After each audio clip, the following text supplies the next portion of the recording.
नमस्कार। आज हम बात करेंगे प्रोनिंग इन कोविड-19 मतलब कोरोना ग्रस्त मरीज का उल्टा लेटना क्यों आवश्यक है। कोरोना मरीज का उल्टा लेटना अभी तक की रिसर्च का सबसे ज्यादा प्रभावशाली और प्राकृतिक तरीका है ताकि कोरोना मरीज की ऑक्सीजन की कमी पूरी हो सके और उनको सांस लेने में कोई दिक्कत ना हो और जिसकी वजह से कोरोना मरीज के ऑक्सीजन लेवल में सुधार आ सके।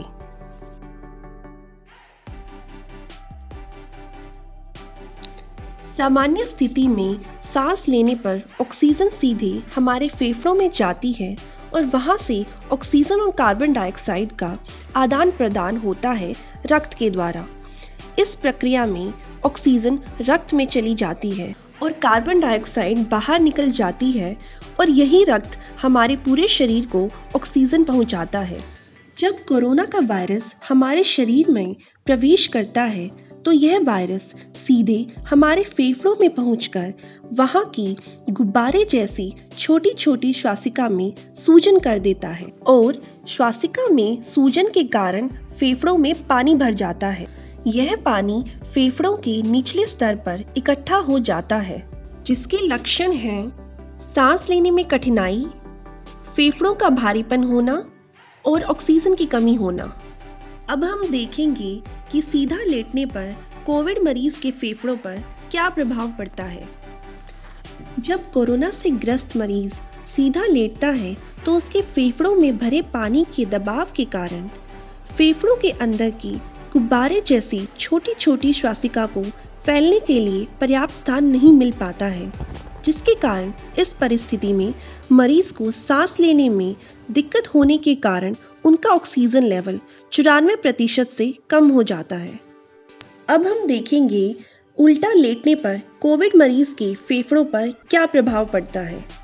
जब कोरोना से ग्रस्त मरीज उल्टा लेटता है, उसके फेफड़ों में भरा पानी फेफड़ों की श्वासिका में इकट्ठा नहीं होता और श्वासिका को फैलने के लिए पर्याप्त स्थान मिल जाता है।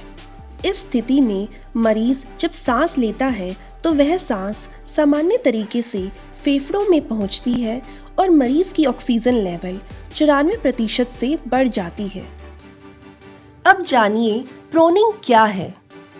प्रोनिंग सही तरीके से गहरी सांस लेने की प्रक्रिया है। इसका खास फायदा उन सभी मरीजों को मिलेगा जो घर और अस्पताल दोनों जगह हैं। ये शरीर में ऑक्सीजन के लेवल को नियंत्रित रखता है। उल्टा लेटने को प्रोन पोजीशन कहते हैं, जो इस प्रकार है। प्रोनिंग का महत्व है यह वेंटिलेशन को बढ़ाता है और ऑक्सीजन स्तर में सुधार लाता है। प्रोनिंग कब करना चाहिए? प्रोनिंग तभी करें जब मरीज को सांस लेने में दिक्कत आ रही हो और उसका ऑक्सीजन लेवल 94% से कम हो जाए। आइए जानिए प्रोनिंग कैसे करना है। जैसे कि मरीज अभी लेटा हुआ है, इसके बाद सबसे पहले मरीज को बेड के बीच के हिस्से से किनारे की तरफ जाना है और फिर धीरे से कोहनी का सहारा लेते हुए उल्टा होकर बेड के बीचों बीच लेटना है। जैसा कि आप देख रहे हैं, एक तकिया छाती के नीचे लगा हुआ है। अब दूसरे तकिए को पेल्विक एरिया के नीचे लगाएं और एक तकिया अपने पैरों के निचले हिस्से को सहारा देने के लिए लगाएं। अब मरीज को धीरे से इन तकियों के ऊपर लेटने को कहें।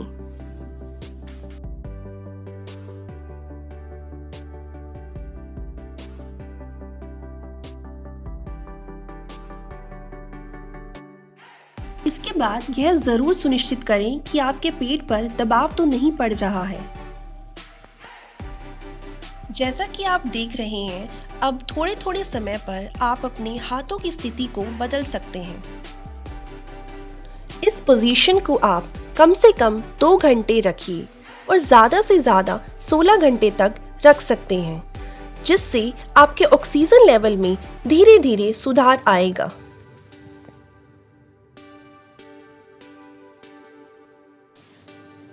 जैसा कि आप देख रहे हैं, कुछ समय के बाद करवट लेकर आप अपनी पोजीशन को बदल सकते हैं। जिन कोरोना मरीज को NIV मास्क लगा है वो कुछ इस तरह से लेटें जिससे उनका ऑक्सीजन पाइप ना मुड़े और उन्हें ऑक्सीजन प्रॉपर मिल सके। रोनिंग कब नहीं करना चाहिए? जिसको हृदय की बीमारी हो, गर्भावस्था के दौरान, जिसको रीढ़ की हड्डी की समस्या हो, खाना खाने के 1 घंटे तक भी प्रोनिंग नहीं करनी चाहिए। फेफड़ों से रक्त स्राव होने पर और किसी प्रकार का फ्रैक्चर हो जैसे कि फीमर फ्रैक्चर। जैसा कि आप सभी जानते हैं कि कोरोना से ग्रस्त मरीजों की संख्या दिन प्रतिदिन बढ़ती जा रही है, तो इन सभी परिस्थितियों को ध्यान में रखते हुए आप घर और अस्पताल दोनों जगह रहकर इस प्राकृतिक तरीके को अपनाकर कोरोना मरीज के ऑक्सीजन लेवल में सुधार ला सकते हैं। धन्यवाद। आप जहां रहें, स्वस्थ रहें और अपना ध्यान रखें।